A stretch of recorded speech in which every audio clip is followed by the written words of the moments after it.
Hello everybody, my name is Raxtus. And I'm Soulcale. And welcome back to Hollow Knight. Well, are you ready? I'm ready. Okay. So we ended the Path of Pain. I did not know how far I was into the Path of Pain when we finished, because I was just so set on, I had other things going on during that end of that day, and I had to just completely quit out and I had to come back. But when you do come back, anytime during the Path of Pain and you reload into Hollow Knight, this is where you start off. So if you're halfway through, if you're 3/4 of the way through, if you are 99% of the way through and you have to end, it will bring you back here. So to start off, we're just going to take a look at some of the charms that we had on. And then we're going to kind of go through what we think might have been a little bit better. So we both have the deep focus, we both have quick. Looks like we have all the same charms.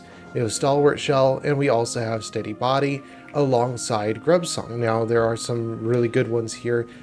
Being deep focus just allows you to heal more often, especially if you get past part 3 of this run. Deep focus is really good. Quick focus really just helps you heal a little bit more.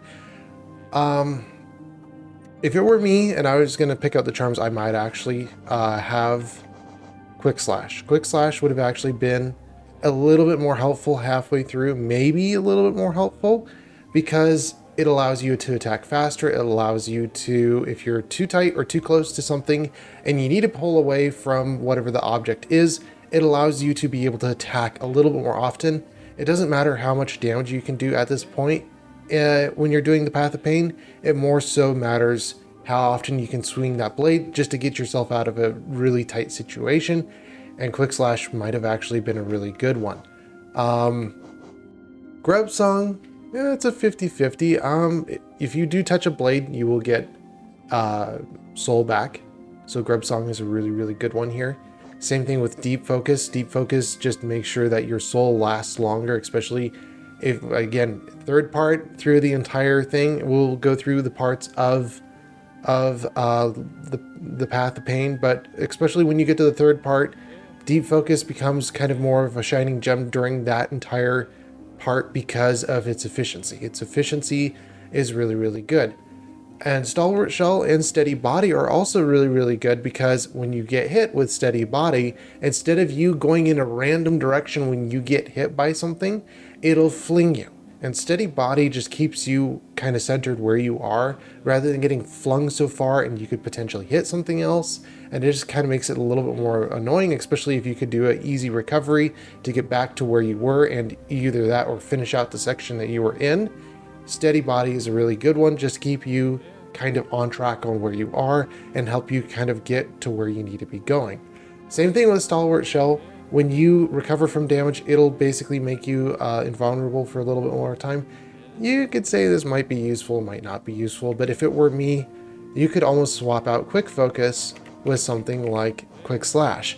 And yes, you won't be able to heal as quickly as you can with both the deep focus and the quick focus. Quick focus is making your heals a lot faster, but quick slash could come in handy, especially when you're trying to pull away from an object or anything like that, versus deep or quick focus, where a little bit of added healing time really doesn't, I don't feel like it really makes up for the availability to actually strike a little bit sooner when you need to actually strike a little bit sooner. So quick slash actually, and I think you kind of agree with this one too. I do. Is it could actually pull you in a little bit further. So quick slash could actually be more useful there. Long nail, Mark of Pride, completely avoid, completely do not use, because you have so much range when you're striking. You're going to be able to strike from a further distance that could push you back into one of the walls, and that could eventually, or that could evidently put you into one of the walls and you could take damage. I actually swapped this out kind of earlier in the rounds, and I was like, no, because you're so far away, and when you strike, you're going to rebound yourself into a wall, especially around tight spaces or anything like that. So just straight up, don't even use those. Just completely don't use them throughout the entire run. Okay, so should I start the Path of Pain? No. Advice, I kind of reading through my notes here, but do God Home first. Do anything else first. Do the entire rest of the game first. This is my advice before you even hit the path of pain. The path of pain is literally the path of pain. Do the easy modes on God mode first. Do anything else first to get yourself more attuned to how Hollow Knight handles, how he moves, how his jump animations are, how his healing animations are, how his super dash is. Get yourself more aligned with how the Hollow Knight actually moves around before even attempting to do the path of pain, especially if you're brand new to platformers and trying to jump around an obstacle course or anything else like that. Get to know Hollow Knight a little bit more first before you even attempt the path of pain. Another piece of advice is, especially if you have gone through God Home or any of these other really difficult ones first, I'm not saying do God Home to the point where you get all the Ascended probably versions of it done first. I'm probably just saying more so just like the basic version of God Home, because I believe for the basic version of God Home, you have to go re-through, and we haven't even done this yet, but you have to go through and you have to refight Grim, the Nightmare King. So I am saying go and redo that fight because it is really essential. But here, the first path of the first entrance of the path of pain, and like again, like this, how it's so like it's in there, that is not smart. I wish you could just walk through the wall and the wall is like an illusionary wall. Well, that would be cool. That would have been a better choice, or to have a crack in the wall where you break it and you can easily see that it's there. Having it where it's this tiny little alcove at the very top here, where it's just a little tiny platform, that does not make sense to me. No. You need to have it where it's an illusionary wall or it's a cracked wall to make it a little bit more obvious. Otherwise, no one's going to actually find it to get into the path of pain. So yeah, do God Home. Just do a few basic stuff like that. Go through God Home and do some of the more basic stuff. Maybe it'll be a little bit easier. I have not done any of the God Home stuff yet, but I would highly advise going and doing that first before coming here and even attempting to do the path of pain. So start it off. We're going to go ahead and pull up a map here. The first part, going through all the 7 different parts. I don't know what you're doing. What are you doing? I was having fun with the long dash. Oh, okay. You're long dashing around having fun. Yeah. Yeah. I just want to have fun. Okay. Woo. Yeah, like this, especially the first part, even the first part, comparison to like the 5th or the 7th is really, really hard. Oh, yeah. But for this first part, it's pretty difficult. And then, of course, as it goes on, it gets more and more difficult. So the first part, the most annoying part about the first part, I'd have to say, and I'm just going to kind of like highlight the hardest parts of each of the parts as you go through, and maybe some things that could be changed and maybe some things that could be better going through it, especially when I've done like Mario Maker or Warframe and you're making these platforms and you're making them really hard for the player to go through, and you're just pushing on the extremities of what the game can actually do and what you can actually do with your character and how hard or how high and how far you can jump, and you're just really testing the limits of the actual game system.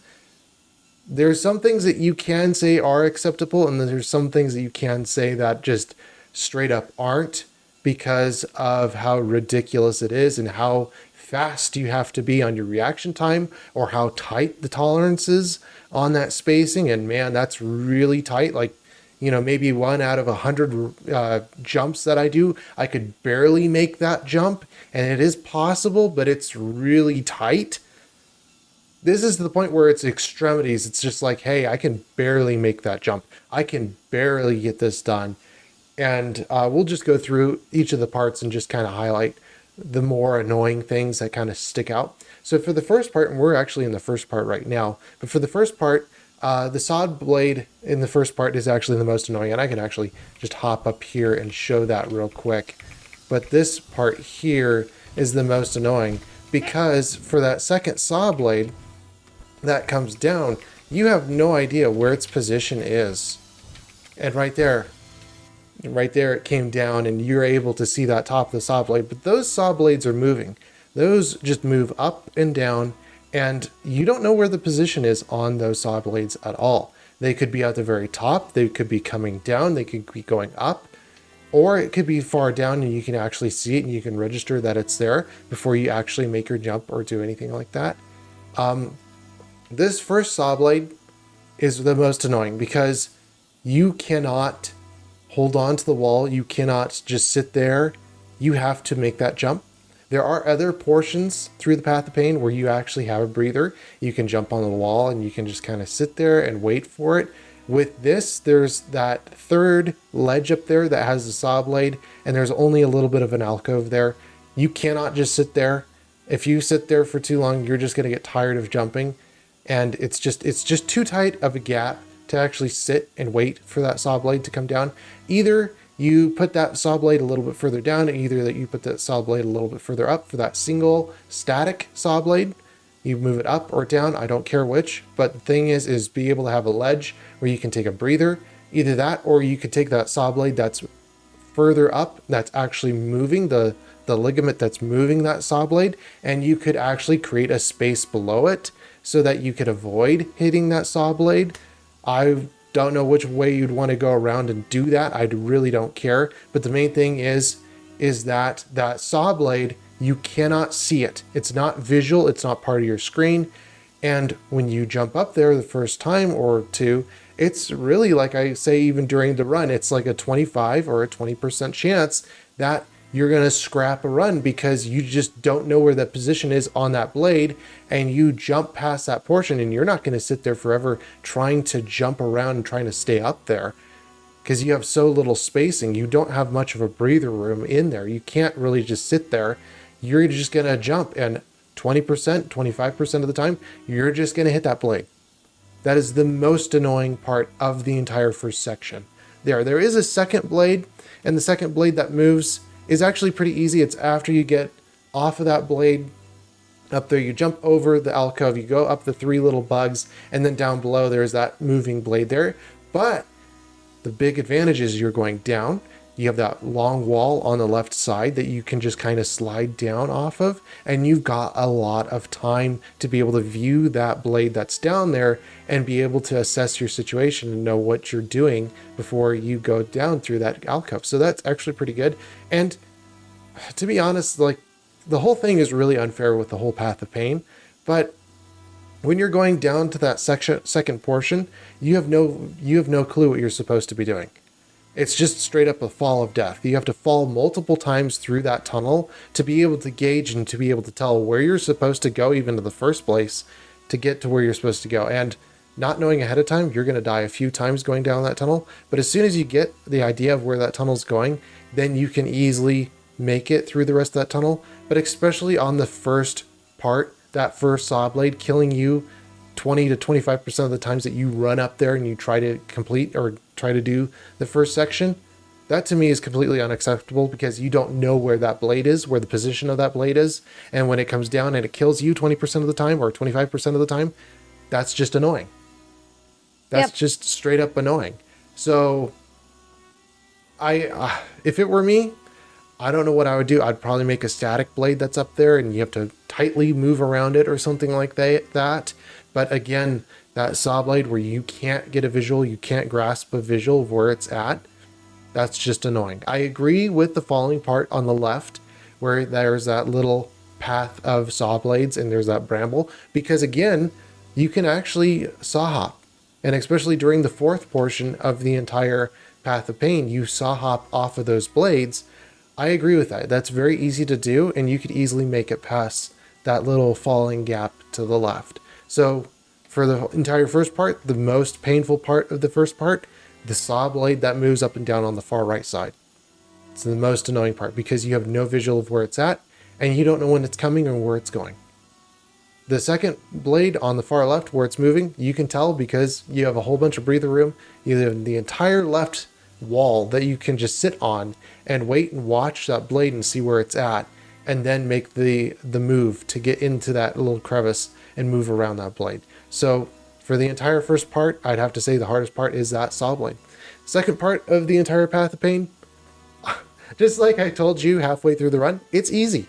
It was really easy to do that Yeah. entire second section. That second section is just a whole bunch of just floating debris that's in the air, a whole bunch of little thorns. But when you know what you're doing, it's very easy to just jump around the entire platforms to get around the entire second portion of the phase. That is super easy. Yeah. Yeah, not much to that there too. To the third section. This was aggravating, but at the same time, it's doable. It's just really aggravating because if you get past the first part of part 3, you cannot go back. And if you try, well, you could potentially go back. If you're really, really good, you could probably go back. But saying that going back is not going forward is enough to just say you cannot go back and you just need to keep on trying to go forward. Because if you're down to 3 hearts and you try to go back and you end up dying trying to go back, it's actually counterproductive to just going forward. So, again, trying to get past the first part of the part 3, you cannot go back. If you die trying to finish out part 3, if you get past the first section of part 3, you get to the second section of part 3, and you die either in the second section or the third section of just part 3, where there's that little alcove that you have to maneuver around, and you basically fall, do your dash, do your jump, and jump around the walls and get past those sections. That's what you do through both of those sections. Sections of part 3. You do part 3 section 1, part 3 section 2. You fall, dash, jump, and that's basically the entire part of part 3 of sections 1 and 2. But if you die on section 2 or section 3, because there's no totem there, you can't get any soul back, so it's just amount of health that you actually have stored in your health bar. And if you're low, or if you don't have enough health and you get down to that last mask, you only have 1 try left, and there's no totem, there's no help. No. You cannot heal at that point. So if you die during that section, it'll set you back all the way to part 1, and you'll have to do the entire run again. So again, you can't go back, and if you die, you reset the entire path. So that's the biggest pain of part 3.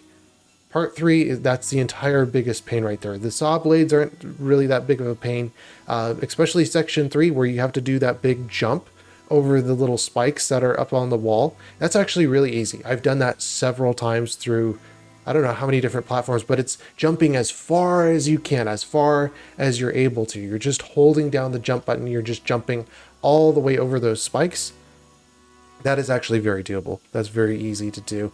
The main thing is that I really don't like about part 3. There's no totem. So if you die in section 3 part 2 or section 3 part 3, you just straight reset the entire path of pain. You have to start all the way at the beginning.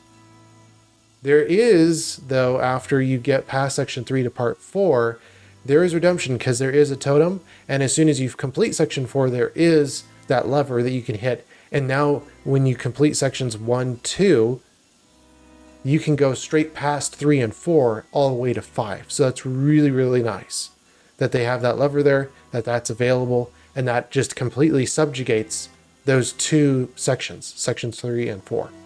So that's nice. Section 4, you could say it's kind of hard. It's kind of easy. I'd actually say it's actually kind of easy. You just have to do a lot of saw hopping. You have to just do downward nail strikes, and you have to just do a whole bunch of saw hopping. As soon as you get enough of saw hopping skill down, you're going to be able to easily breeze that by. The only thing I could say is there is that blade on the left side of section 4 after you get past the entire saw room. I'd call it the saw room. As soon as you get past the saw room, you get on that little blade on the left, and that blade could be either in the position of up or being down. This is where quick slash would have been way useful. Yeah. Going through that, because then you're able to just, oh, I mistimed my strike. Now you can strike again, and you could recover. A lot of my run could have actually been saved if I had quick slash. Mm-hmm. And the thing is not having the availability to switch over charms doing the path of pain, or changing my charm. Oh wait, this doesn't work during the path of pain. This works better. I think I had quick slash on before. Oh really? I think so. I'd have to go back. Well, yeah, but you were all the way to section, what was it, 5 or 6?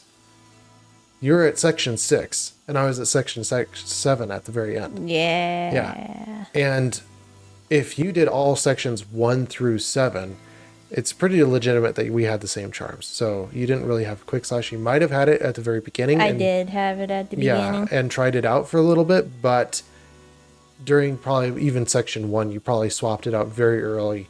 I was still on section 1. Because you never reset, though.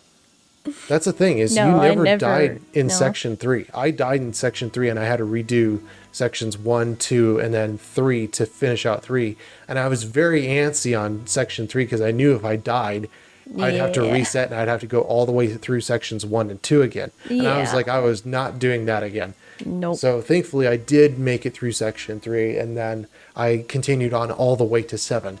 And we'll get to that in a minute. But yeah, section 3, section 4, the little blade that goes up and down, just being able to saw hop. Of course, if you had quick slash, it'd be a little bit easier. But as soon as you get on top of that blade, it really doesn't matter too about the blade being up or down there, because you can time your slashes until that blade comes down. And you can just sit there and like you have time and space to just kind of whack, whack, whack, whack, whack until the blade finally comes down. And then when you get on top of that blade, you just do a strike, and then you just hold your moth wing jump as soon as you get on top of that blade. And that's very easy to do. And that gives you a lot of height. And I believe I told you that there too, is just hit the blade, and as soon as it's traveling up, do your jump, because then you're going to get way more jump height rather than just trying to strike it.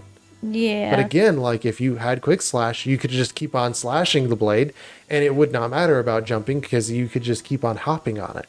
Also, I had the problem of me hopping on it too much, and it still killed me. Yeah. But again, like quick, if you had quick, you'd be able to hit the blade more often, and that would be able to repel you even further upwards. So possibly with quick, which I'm not going to go through the whole thing again, No. just to try quick out, but possibly with quick, you could attack quick enough to repel yourself further than the blade is actually traveling. Mm-hmm. So just saying that, you could potentially just use quick, and you wouldn't have to even do the long jump. And then, of course, once you get up there on the wall, you do a nice big long jump after the blade hits its peak on the height. Then you do your big jump, and you end up on that left wall there. And then as soon as you end up on the left wall, you can just kind of hover there and wait for that saw blades to come by. Mm-hmm. And then the top saw blade is the one you want to just be straight up behind. You hold your super dash right behind that blade, and as soon as that blade passes to the point where you can't visually see it anymore, and this is the thing that I like, I could actually see that saw blade, so you know what was happening. Some of the course you couldn't see, that's kind of fine, but again, like having everything in the dark where you can't see it, to me it's like I want to be able to see the rest of the course. I want to be able to see where I'm going and what is actually happening before it happens. Yeah. And a lot of the time that's just not the case with the Path of Pain. You're just completely flying in the blind until you learn the entire course while you're moving, which is really insane. Yeah.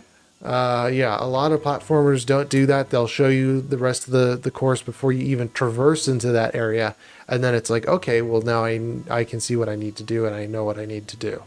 But for that saw blade, you just kind of sit behind that top saw blade, super dash, get right behind it, cancel out the super dash, do a simple jump, slash downwards, and then of course you dash, and that's where the lever is. And you pull the lever and you get to section 5. Yeah. So nothing really hard on part 4. It's just learning how to actually saw hop. When you go section 3, though, section 3 is really annoying and really just aggravating, because if you die, you reset. You reset the entire. You have to go back through section 1, section 2, and then section 3. And I'm glad it's at section 3 that section 3 is at, and not section 4 or 5. Because if it was section 5 and you were given no totem, you would have quit way earlier than anything. And I'm glad it was section 3, because it was a lot earlier, and you're able to overcome that death right there. So that is really nice that it is section 3, but again, like you have to go through sections 1 and 2, which I mean 2 is easy to get to 3, and then yeah, so it's basically just beating section 1 all over again just to get to 3. So that's not really hard. And then, of course, getting to section 5. Section 5 was hard. That took me a while. That took me a while too. The best advice I could give for that one is there's a saw blade at the very start of section 5.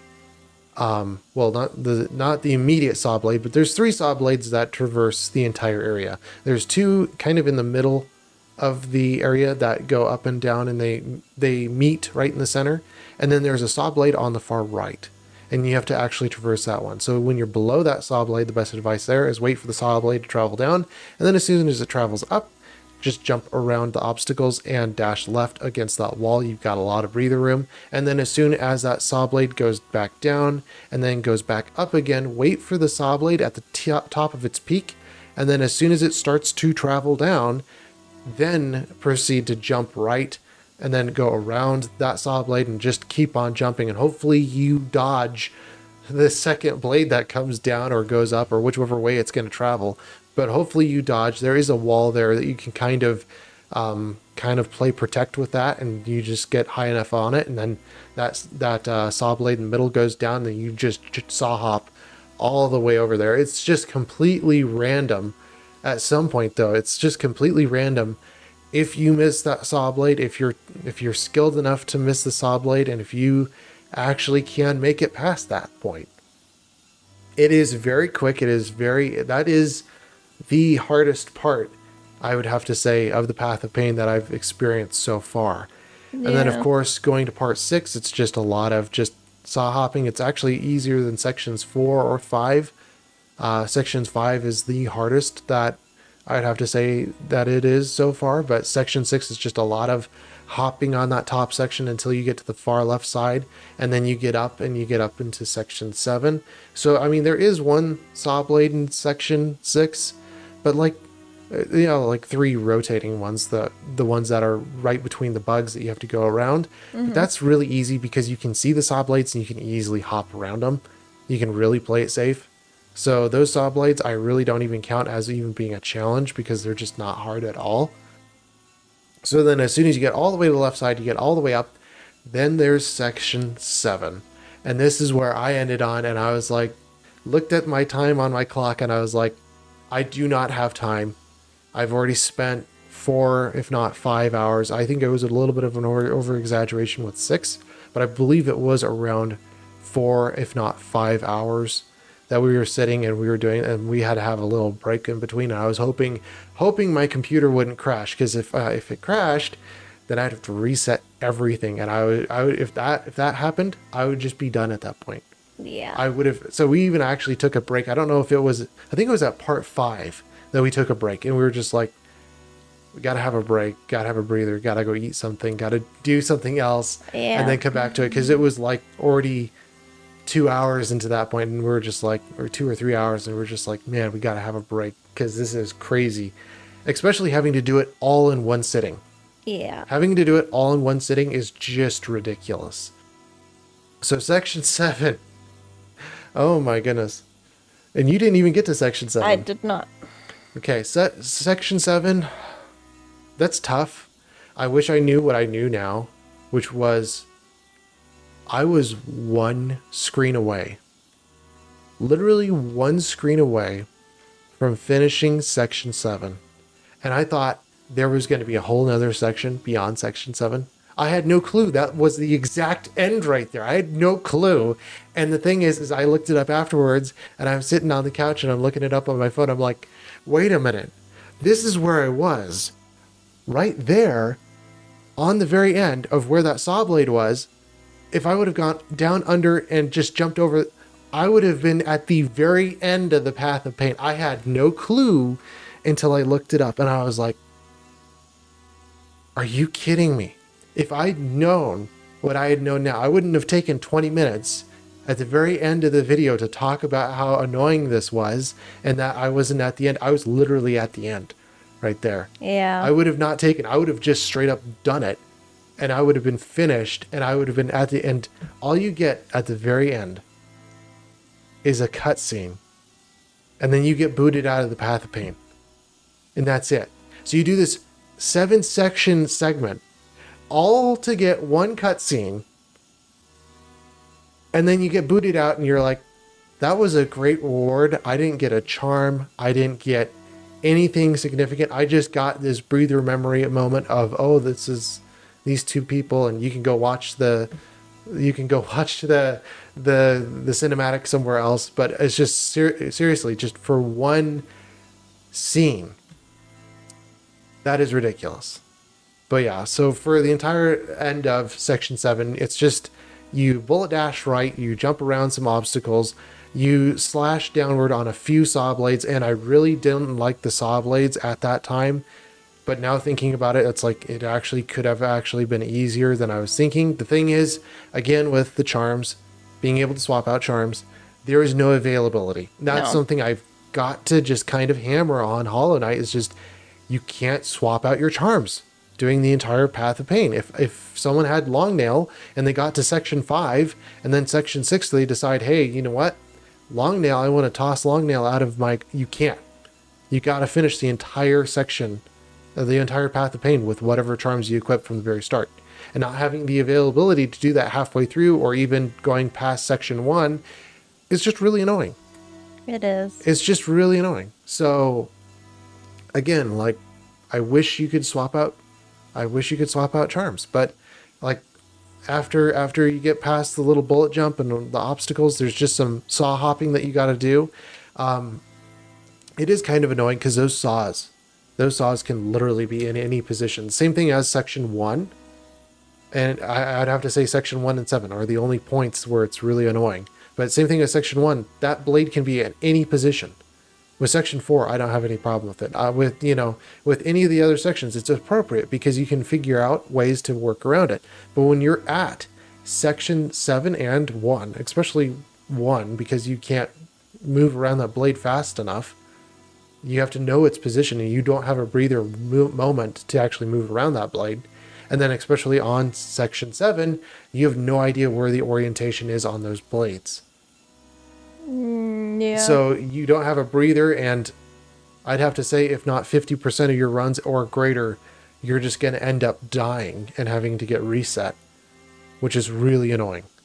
So like there is a reason this is called Path of Pain, because that final ending area is the hardest, because it's I don't know if it's timed or not, because the thing is I don't know if it's timed or not. I didn't really have enough time to actually assess if it was timed or not, because I didn't have enough time. Especially with 7 hours or 4 hours or whatever it was, 4 or 5 hours that it was, going through the entire Path of Pain. 4 hours and 38 minutes. Yeah, and then you look at your clock and you're like, man, this is really late. I need to be going, I need to be doing other things. It was so annoying, man. Yeah. But I mean, like, it would have just been a few saw hops away and I would have been at the very end. And I'm so sorry that I was not able to finish that out. But at the same time, it's just like, you have to do it all in one sitting.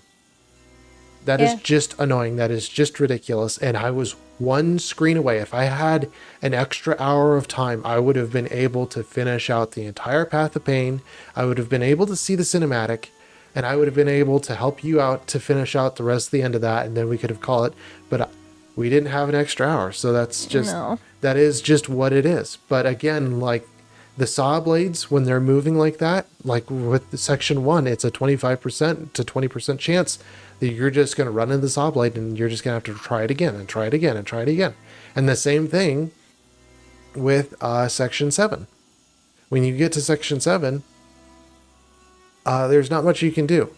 Like, either the saw blades are in the correct position or they're not. And I didn't have enough time to actually test, but you could actually have it where you had enough timing where you could get the timing down to actually get around the saw blades. Maybe every 3 or 4 revolutions of those spikes going up, that now the saw blades are in the correct position, that you could have it on the downward spiral or the downward stroke of that saw blade so you can actually get over those. You could have timed it. Let's say that, the saw blade's down now I go. And then, I died. Okay, now I get reset.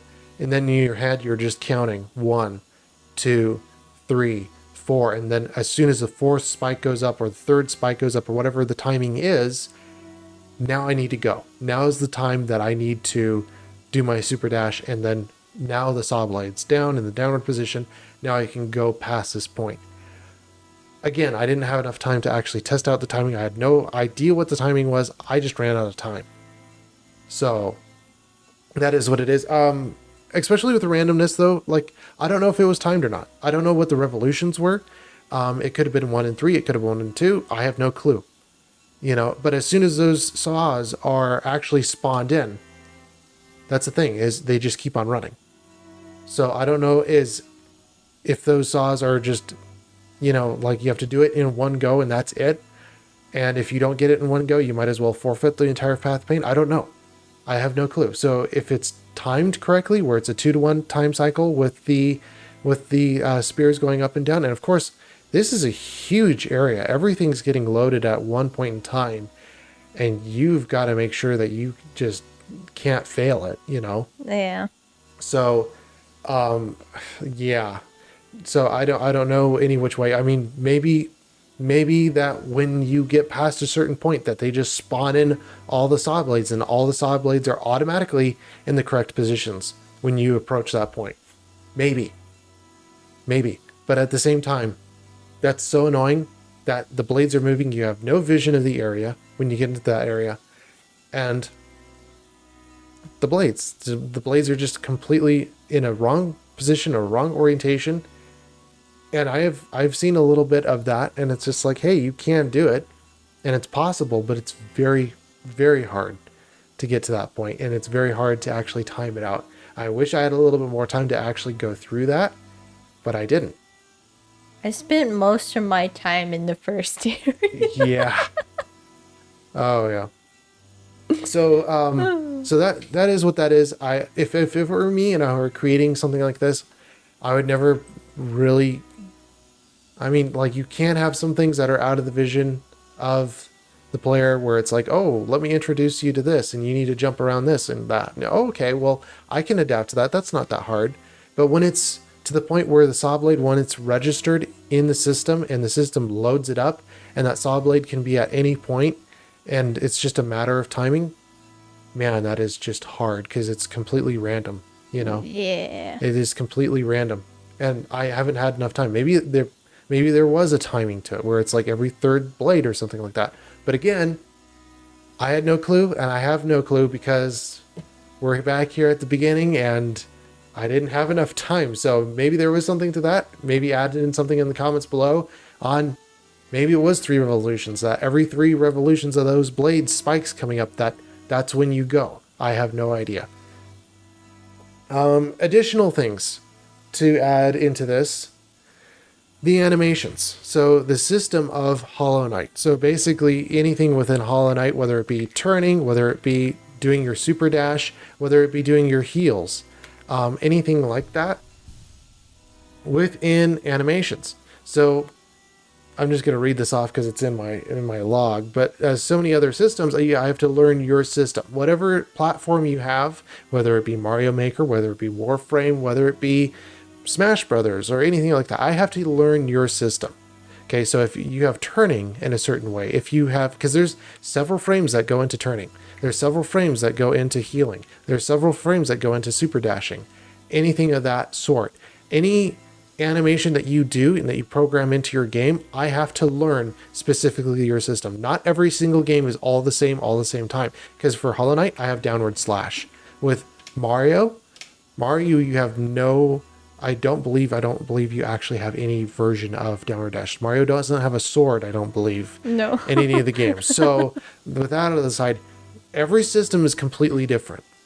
So with this in particular, I have to learn everything about the system, especially when it gets to this critical point of doing the entire path of pain, depending if it's a good system or not, or if I like it or not. So some games, people might like that system a little bit more. Some games, you might not like it as much. Jump animation lag, time response time lacking, just based upon the in-game system. So basically, if I have, if I want to jump for my second jump, this is the big one, especially on part 3, section 3 of doing the entire path of pain. My second jump for the Mothwing, you cannot count on actually happening most of the time. If you're doing a downward slash on your pogo jumping off of blades, that's pretty useful because then you can get that downward slash and then immediately jump. That gives you a lot of jump height. That's where it's actually useful. But if you're trying to go underneath a blade or you're trying to just jump around underneath something, you're going to have a good 80% of the time that you're just going to jump into something, or that the jump is going to be registered way too late and you're actually going to hit something and you're going to take damage from that. So with the jump animation, for the second animation of that, it's really late, it's really laggy, it's just inconsistent. The only time that you can really consistently rely upon it is if you're doing pogo hop jumping and then you do your second jump off of that. That's the only time where that is actually useful. Exiting animations and turning animations, so like especially these animations where you're trying to do super dash or anything like that. Again, the system where you're up against the wall like this, right? I have no button to cancel this. Not that I know of. I have nothing that I can do that I can cancel this animation. I am stuck in this animation until I release the button, until it executes. There needs to be a cancel for this. Yeah. And You have to do it really quick. like right there, you couldn't cancel I it. couldn't cancel mine. Yeah. So right there, there's there we go, certain I things that you canceled it. can't do. And same thing with healing. If you're hitting heal and then you exit that heal, it takes you a whole half of a second or an eighth of a second to exit out of that healing animation for you to do anything. And a lot of the time, especially even the Coliseum of Fools, I find myself, I heal, there's the ground spikes, they're coming up, I need to jump, and I would finish my heal only to have the spikes come up regardless because my knight wouldn't jump. The animation time to exit the heal was so long that my jump would not go because he was still out trying to finish out the heal animation. Yeah. I like it when the system is responsive to the point where it's literally no frames, nothing. I don't like having any animation lag. I don't like having to exit any animation. If I have to play on any system, I want absolutely zero exiting animations, any animations where the animations are conflicting one another. I want the animations to be smooth. And the best game I could actually say this for is actually Warframe. Because when you're looking at even the base form of Warframe or even to the now of Warframe, every button that you press is as fast as the system can actually register it. Yeah. Because if you've actually played for Warframe for quite a long time, there are rare instances where it's like, oh man, this animation takes forever, such as Equinox or Necros or something like that. That's super annoying. Or Limbo. Or Limbo, where the animations last so long for your abilities. But when you're talking about regular gameplay where I'm taking the attack button and I'm just hitting something or whatever, it is super fast and super responsive on, hey, I'm throwing my haiku, the haiku hit. I love that. Yeah. When you're talking about Hollow Knight, oh, I have the turning animations, and the animation takes a certain amount of time to actually turn, especially midair, and I'm trying to turn midair, and oh, that turn didn't happen when I thought it would happen, and, you know, I turned, but I did dash right after that, right? Well, my turn didn't register in time. So instead of me turning, and then I dashed this way, well, my turn didn't register at all, so I dashed this way. Oh, now I got to recover on that way. Yeah.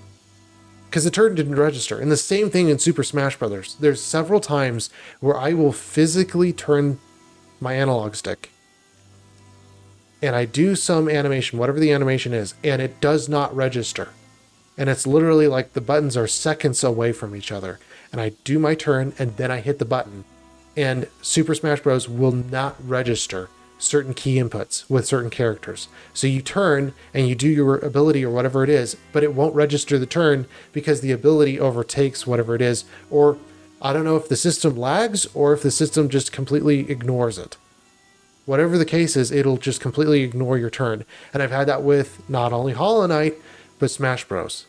And Smash Bros is one I can definitely kind of ping on that because I've had that several times. Smash Bros. Yeah. But yeah, I put in my notes as well. I like the system to be responsive, and Hollow Knight has a delay, however small, between animations. The most noticeable one being focus and heal. I completely agree. Focus and heal is the most annoying one where you're doing your heals. Exiting that, so annoying. But yeah, with skill, with any of the animations, with your timing, with anything, mainly practice makes perfect. Time and dedication to doing whatever you're doing, whether it be Hollow Knight, whether it be Super Smash Bros, whatever the system may be. But the thing is systems always change. We're gonna have Smash Bros Ultimate. We're gonna have the next version of Smash Bros Prime. We're gonna have the new version of whatever. It's always going to change. The system's always going to change. The animations are always going to change. They're going to change things up all the time. And the thing is you have to learn what their system is. So you have to learn a completely new system. So depending if you're good on learning things, if you're good on learning the turning times, if you're good on learning to micromanage your buttons or to micromanage units, depends on whatever the system is.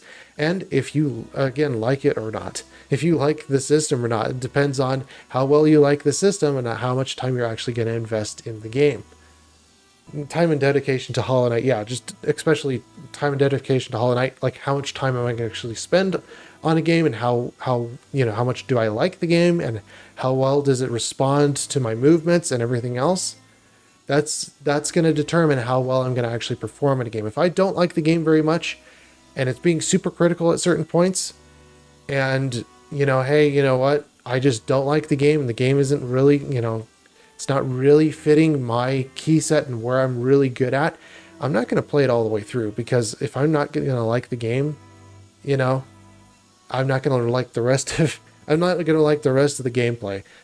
There's several games that I really, really love and I really, really enjoy, and I will take the time to get the system down to actually, like, especially the basic Super Smash Bros. N64. I love NES. I beat 3 Donkey Kongs on level 9 on Super Smash Bros. 9. That's something I like to put a star Oh on my my goodness. chest and be like, hey, I beat the computer at super, like, 3 level 9 Donkey Kongs, which are, Donkey Kong is like the most annoying NPC in the entire N64 version of that. And I beat 3 of them with NES. I believe we had all 3 stocks. So I had to take all their 9 stocks off with my 3 stocks. And I was like, I love that. Wow. I love that because I loved the system. I loved, and then of course they change everything, and it comes down to a time where it's like, hey, you know what? I don't like this game anymore, or I don't, well, it's not like I don't like a game anymore, but it's more so I don't like a system because of certain aspects of it. Whether it be, especially with Super Smash Bros., the N64, I don't believe there was a lot of lag time in between animations. I believe the animations just as executed. There wasn't a lot of turning animations but yeah, it just depends on the game, and just depends on how good you are at the game and how much you like the game, especially those two things in tandem. Because if you really don't like the game, you're not gonna really play it all that much. It depends on the player, because like for me, I don't really like playing a lot of the specific type of games. I could say, for definition, I don't like playing a certain specific types of games. I could probably sit down and go, hey, you know what? When I was younger, I really didn't like playing this game or that game because I just didn't like it. Because it took too much of my time, because it was too time consumption, and I really didn't play them. I really didn't get to know all of the system within those games because I wasn't really time involved. I wasn't really invested. But Yeah. for Hollow Knight, it's a pretty good game. I really like it for what it is. But there are some kind of like nitpicky things that I go into and I go, hey, you know what? I just don't like this. And that's just me, because I don't like having my reaction times delayed at all. I don't have the patience to wait around for the system to register what I'm doing when I'm already doing it. And especially when I know that there are older systems that just ran so cleanly and they had no lag issues and no issues at all. And then you come into Hollow Knight and you go, wait a minute. Why am I waiting for this to happen? Why am I waiting for that to happen? Again, that's just completely annoying. And it just depends on you which games you actually like. And then of course, if you see anyone doing really, really well at Hollow Knight or anything like that, they've either done this before where they've played multiple different platforms and they've done really, really well doing those platforms, whether it be Mario Maker or, Warframe or whatever the game is. And when they come over to this, it just becomes natural to them. So it's basically prior experience, or, first time playing Hollow Knight and I beat the Path of Pain, no go. That's super rare. That's super rare that a player is actually that good. And if you're that good on the first go, great. But it's just not me. For me, I took a full 4 hours to get this done, and I would believe almost for an average player that it would take you about 4 hours to actually beat this. So yeah. Some other notes from some other games that kind of come into play as well here. The strain and stress of actually doing it. Extreme platforming. So it takes a toll on your mind and on your hands, especially when I keep on bringing this into existence, and I'm actually going to accurately quote this now. Banjo and Tooie with Canary Mary's race in Cloud Cuckoo Land, which I believe is the third race that you do within Banjo and Tooie. But within this race, you have to spam the button so hard that I've heard reports, whether it be players that actually play the game or whether it be YouTube videos, which I've seen a few hands and casts, but they will break not only controllers, but they'll break fingers trying to mash the button fast enough to actually beat this race. And this is to the point where it's like, this is unacceptable, not only on a safety level where it's like, hey, you're breaking your finger playing this game, but also they're not just breaking the controller because they rage quit. They break the controller because they mash the button so hard that they actually break the button over several attempts. And these are brand new controllers.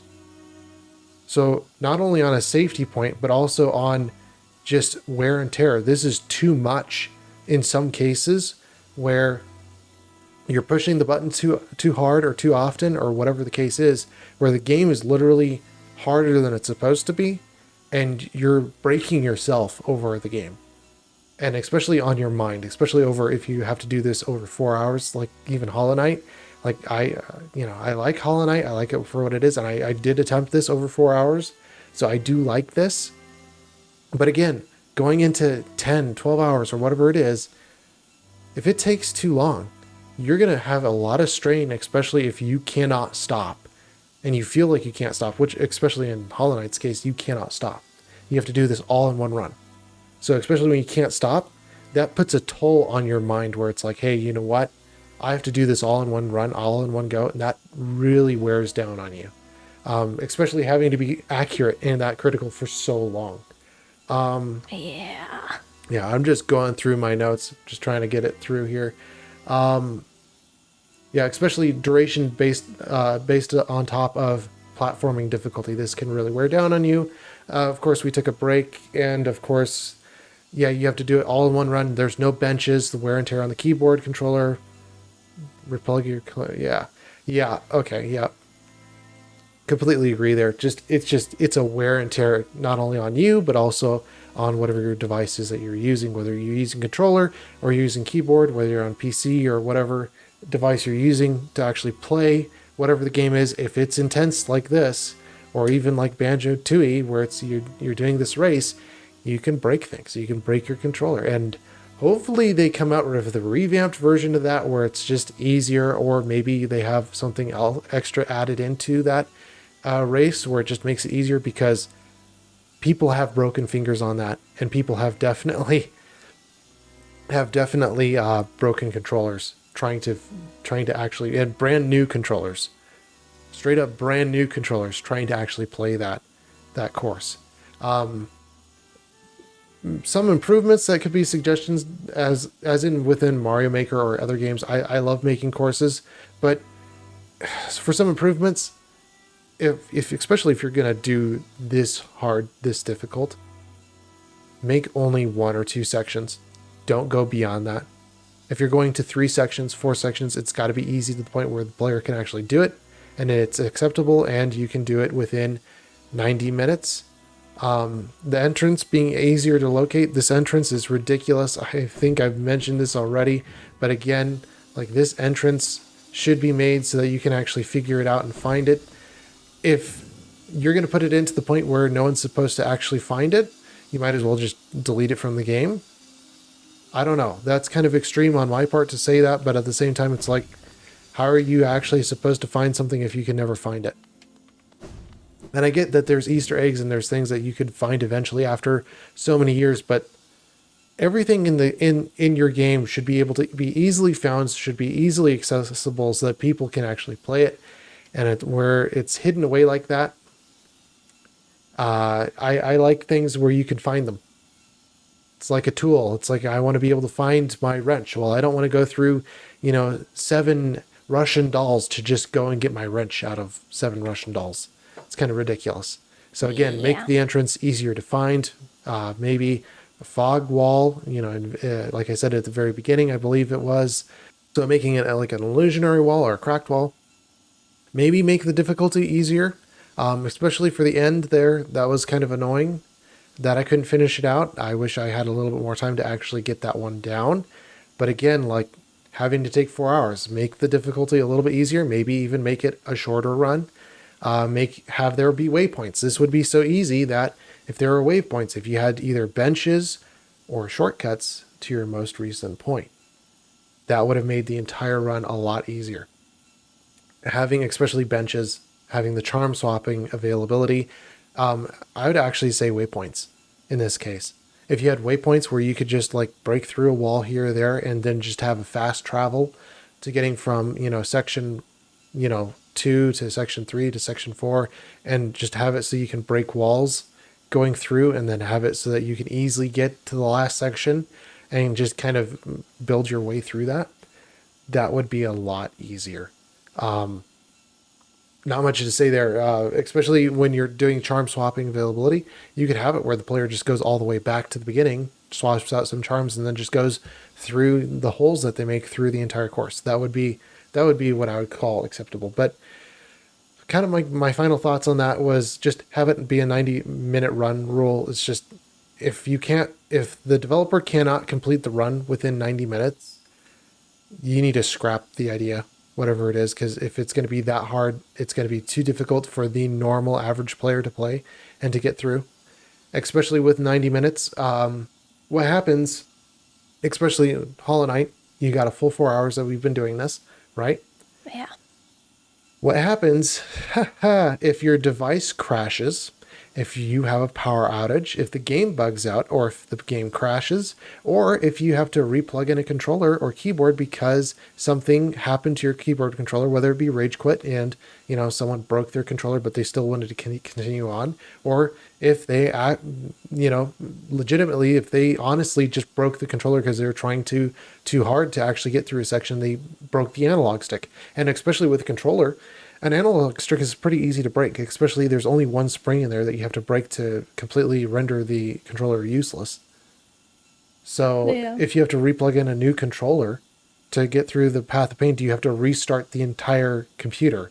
Or, well, not restart the entire computer, but restart Hollow Knight so that Hollow Knight registers that there's a new device being used for Hollow Knight. If you have to do that, then you have to restart the entire Path of Pain. So again, having it underneath 90 minutes, there is a reason for this, is because if anything happens, it's easy to pick off of where you were and be able to continue and actually finish out the section.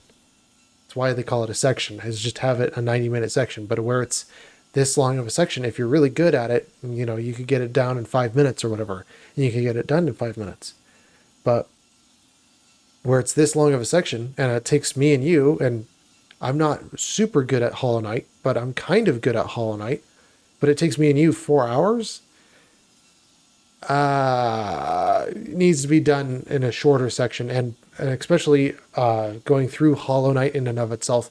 Why aren't these sections put throughout the entirety of Hollow Knight as challenges, mini challenges, and have multiple different memories throughout Hollow Knight rather than just one memory? You could have had more opportunity for more things that you could put out throughout Hollow Knight, and just having the whole thing be just in one section in one area. Like you had the whole game to put this in through the entire Hollow Knight, and you didn't take the time to actually make sections more difficult than they are. Yeah. Like you could have just taken like section 1 and 2 and put it in one area, and you could have taken section 3 and 4 and put it in an entire different area. But You chose to slam it all on this one really hard section. And if there's anyone having as much trouble as I am, or that you are trying to get through this section, they're taking 4 hours to actually do it. You know, anything happens, you reset, you know, just It's saying. it's called the path of pain for a reason. Yeah, I mean, like if you're really good at it, great, but like this takes a little bit too long to do. The point of dying, though, especially when you're doing a boss or anything like that, is to learn the boss, especially with Grim. That was wonderful. Grim was really, really good. Oh yeah, I didn't mind him. Yeah, I liked the point of dying for him was actually learning the boss. But the point of platforming is you learn the extremities of, as I've said before, of the game system. How far can you jump? How far, how long can you put up with this for?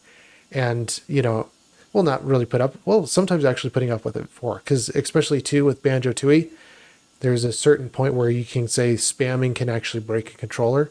And the same thing with Mario Party. Same thing with Mario Party. You can spam something and you can actually break a controller. So there's an extremity of how far you can actually go with the game to make it difficult. And I would actually put a timestamp of 90 minutes on that, or spamming a button to the point where you can break it. There should be a point where, hey, you know what? We need to put a line in the sand and go, hey, you know what? Spamming a button for so long for, you can break a finger, you can break a controller. This is not acceptable for the game to actually have this in here because you can end up breaking something. How long was the race for Canary Mary? It was not long. It took like 90 seconds or 2 minutes, or I think the exact time was 2 minutes and 30 seconds to do the Canary Mary race. But you're spamming the What? button for that long. Yeah. Wow. I don't know if it was 90 seconds, but it was around 2 minutes. But like the amount of spamming you had to do. And I actually beat it without having a macro or not having a turbo controller. I actually beat it. Wow. But I had to spam the button so fast. It was ridiculous. I'm not doing that again. If I have to do that again, I'm putting a macro on it and I'm just pushing the macro every 5 seconds. I mean, I would at least want to try without the macro Oh with me. gosh. Yeah, maybe one of these days we'll do Banjo-Tooie and you can see how hard it is. And I'm just gonna program a macro in the background. I mean, I'm good at spamming buttons. Yeah, I'm just gonna program a macro because I'm not playing with it. I'm just gonna program a macro to just every half second, or let's see, every 1/8 of a second, just push the button for me, and I'll just press that button every 5 seconds. Just have the time of my life, just sitting and chilling, sipping. You'll be sweating trying to press the button as fast as you can. Break your controller. Oh my goodness. Well, But yeah, especially though Banjo-Kazooie. But here's some ideas too, just kind of as an ending thing here. It's not impossible. You can definitely do it. I wish, again, that I was at the end and that I could try that out some more. I wish there was some fast travel that I could actually try out the end and be able to beat it. There's just not. There are some near or impossible games that there are. Bullet hell games, like I've mentioned before, and I've told you about some a little bit too. yeah. Some bullet hell games are completely not humanly possible. You cannot beat those games. The one game to the extreme, they actually had to take the game and they had to run it at 20% speed. So they slowed it down to 20% of its original speed, or 1/5 of the value of its original speed, to actually be able to beat it. And they couldn't even have a human actually beat it. They had to have an AI go in there and finally go around the bosses and actually beat the final boss of the game. So they actually had an AI to actually beat the game. Oh my goodness. So that's to the point where it's like, this is ridiculous. Some games you can't even beat. And, sometimes you just have to go, you know what? The game's ridiculous at this point, and you have to just kind of give up. Same thing with Melania. I could not beat her with melee. Some people can. Great. Kudos to you. You can beat her. But for me, I just couldn't. And that was really, really extreme. And Yeah, you had to use my build. I had to cheat. I had to use Yeah. your build. And you killed her on the first time. I did kill her. And on I was the trying first with go. melee. I died over, I think it was around 200 times. It was 200 times. And I was just like, no, this is not possible. So again, like there are extremities, there are points where you just go, you know what, this is too hard for a normal person to actually do. And you just have to go, you know what?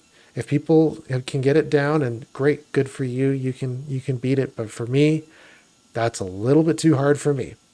And the same Yeah. thing with, and this is a legendary one, Tetris.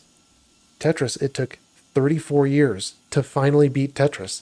And in fact, he didn't even beat Tetris because to beat the game, there is no end to Tetris. There Really? is literally no end to Tetris. There's no end? Yeah. So the old game, the reason why they say, oh, the game was beaten or it was finished is because at a certain point the game crashes because of a code line or whatever it was. But What? the entire reason that, oh, I beat Tetris is because the game crashes. There are systems now that can run Tetris, or, well, newer versions of Tetris, I'd have to say, but newer versions of Tetris that just straight up don't end. So you can say the game is literally unbeatable. Only after 34 years or whatever, they can finally beat that one version of Tetris, but only because the game crashes. So Wow. so in an event, you could say, oh, he beat the game. Well, yeah, but he beat the game by literally making the game bug out and crash. That's the only way that you can actually beat the game. So after 34 years, it wasn't like he really beat the game. It's more so that he actually made the game crash. Wow. So yeah, there's some games that are actually not meant to be beaten, and they're actually meant to just drive you insane or crazy, or maybe drive you to be better. Who knows? But yeah, for me though, the point isn't to make the game impossible. The point is to make the game fun and enjoyable. And I'd have to say I've been recently playing more Party Animals. I played a little bit with you too. We had a lot of fun with it. Yeah. But my favorite part of it is the same thing with Ocarina of Time, is doing the Lolly Factory or even doing the suitcase runs where it's just like it's a little building and you're supposed to just drop as many suitcases in the end zone, or the big gummy bear I in the like beginning. the Lollipop That is Factory. fun. That one's my favorite I because I like going for the giant Yeah, gummy but bear. even like League of Legends or any of these other ones, it's a lot of competition, and even Party Animals, it's kind of like, especially with the PvP in it, it's kind of like Among Us. At some point you just get really tired of people or players just making really silly moves or just kind of goofing around, and it's just kind of like, can I just play the game just to have fun? Especially when you're playing a game of Monopoly or some just, generic like Clue or anything like that. Can I just play the game to actually have fun? And that's where I really Yeah. enjoyed Party Animals, being able to play with the Lolly Factory. That was great. I like the Lollipop Factory. Beast Football, any of those games, those, like, you need to add more of those type of games into Party Animals, and just have just more, just, because the PvP areas are so small. Just to make them larger areas where you can just kind of have like PvP, even like within Warframe, I believe Lunario, being able to get the ball into the end zone or anything like that. Oh, Those are yeah. really good game modes. And to be able to add more of those in. And like, I get platforming. This is great for what it is. I really like Hollow Knight for what it is. But I really enjoy a good game where it's just like, hey, let's just have sport like soccer or anything else like that. Let's have something that's fun for people to do together, and that's not just competitive. Like, who cares about the score? Who cares about winning? At the end of the day, as long as you try your best and you do your best, like, I don't care if I win or lose in soccer. I really more so care about having a good time. And even with this, it's just like, this is really extreme. So yeah, if you want to go ahead and try this out for yourself and see if you can't beat the path of pain, great. This is really hard. I wish I had a little bit more time to actually work with it and be able to finish it out, but I really didn't with this one. I just kind of regret, because I was right there at the end. I had no clue about it, but yeah. Yeah. Yeah. And yeah, we got some more Hollow Knight to do, but I believe that is all the time we have for this episode. Yes? Unfortunately, yes. And we will see you guys in the very next video. Bye bye. Bye bye.